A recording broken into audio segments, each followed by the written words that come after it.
विधायक रघुराज प्रताप सिंह केवल प्रतापगढ़ तक इनका एरा नहीं रहा है।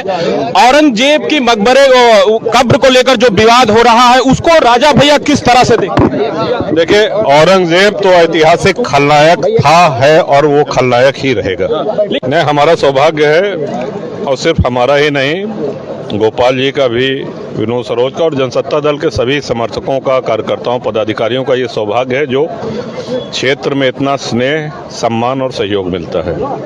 और उतना ही बड़ा दायित्व भी हो जाता है ताकि इस स्नेह सम्मान में कभी कोई कमी न होने पावे। अभी करोड़ों की सड़क बनी है, अन्य जनप्रतिनिधि जहाँ 2-2 किलोमीटर के रास्ते, बहुत सी सड़कें अभी प्रस्तावित हो जो जल्दी ही आने वाली है, उसकी भी सूची हम आपको देंगे अलग से। जो आपने महाकुंभ पे सौहार्द की बात की, क्या ये युवा पीढ़ी इस पे फॉलो करके के आगे जातिवाद की जहर से बच सकती है? नहीं, क्यों नहीं। देखिए, समाज में जो अच्छी चीजें हैं, जो हमारे सामने उदाहरण जो प्रस्तुत किए जाते हैं संतों महात्माओं के द्वारा, समाज के द्वारा, युवा पीढ़ी को उसको देखना चाहिए, उसका अनुसरण। देखिए, जातिवाद जो है, जातिवाद, एक मिनट साहब, किसी भी चीज को आप बांटेंगे तो वो कमजोर होगी। ये आपकी 5 उंगलियां हैं, इनको अलग अलग करेंगे तो ये कमजोर होंगी। लकड़ी का एक गट्ठर है, उस पूरे गट्ठर को में ताकत है, ठीक है। और हमारे धर्म में कभी भी जातिवाद के लिए कोई स्थान नहीं है, और कुंभ इसका प्रत्यक्ष और सबसे बड़ा उदाहरण है, ये हमने कहा। महाकुंभ के बाद राजा भैया एक धर्मपरायण नेता के रूप में आपकी छवि उभर कर सामने आई है, आप कैसा महसूस? नहीं, धर्म और सनातन तो सदैव से हमारे लिए सब कुछ रहा, उसमें कोई महाकुंभ के बाद ऐसा हुआ हो ऐसा नहीं है।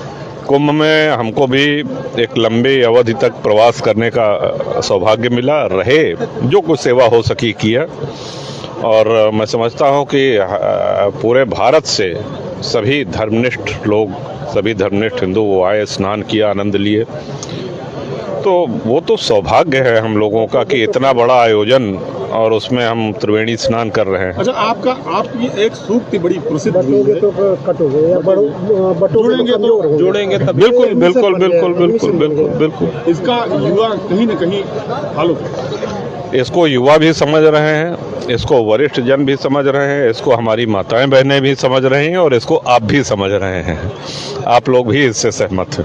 अच्छा, क्षेत्र में आपकी लोकप्रियता आज भी देखने को वही मिल रही है, तो आप अपने इस घर परिवार को क्या समझें? बिल्कुल सेवा बताते रहें, और जो भी हमारे अंदर क्षमता है, और जो भी हमारे समस्त पदाधिकारियों, जनप्रतिनिधियों के अंदर क्षमता है, उसी सेवा भाव से लगे रहेंगे। और हम कुंडा, बाबागंज और प्रतापगढ़ को कोई एक अपने निर्वाचन क्षेत्र नहीं, बल्कि एक परिवार की तरह से देखते हैं। राजा भैया, जैसा कि आप बागेश्वर धाम भी गए थे और धीरेन्द्र शास्त्री जी के साथ में आपने सत्य सनातन रैली में भी आपने किया था, तो वहाँ पे ऐसा आपको ऐसा क्या देखने को मिला जिससे कि आप वहाँ से जब से लौटे हैं, आप लगातार सनातन धर्म पे पुरजोर लगा करके पूरे तरीके से एकदम निष्पक्ष होकर के आप वार्ता कर रहे हैं? नहीं, निष्पक्ष हम नहीं है। देखिए, ऐसा है कि वहाँ बागेश्वर सरकार की यात्रा के पहले भी विचार वही थे, वो प्रकट होते रहते थे। आपके संज्ञान में उसके बाद आए हो, ये एक अलग विषय हो सकता है। और जहाँ तक बागेश्वर धाम सरकार की बात है, बहुत कम आयु में उन्होंने ईश्वर की कृपा से सिद्धि प्राप्त करी है। उनके मुद्दे, उनके जो विषय हैं जो वो उठा रहे हैं, वो धर्म हित में है, राष्ट्र हित में है, सनातन हित में है। सबको उनका इन मुद्दों का समर्थन करना चाहिए, और मुखर समर्थन करना सनातन किसी विशेष पे तो बन नहीं सकता भारत हिंदू राष्ट्र। बिल्कुल, हमको और आपको सबको लेकर। विधायक रघुराज प्रताप सिंह केवल प्रतापगढ़ तक इनका एरा नहीं रहा है। औरंगजेब की मकबरे कब्र को लेकर जो विवाद हो रहा है उसको राजा भैया किस तरह से देखते हैं? देखिए, औरंगजेब तो ऐतिहासिक खलनायक था, है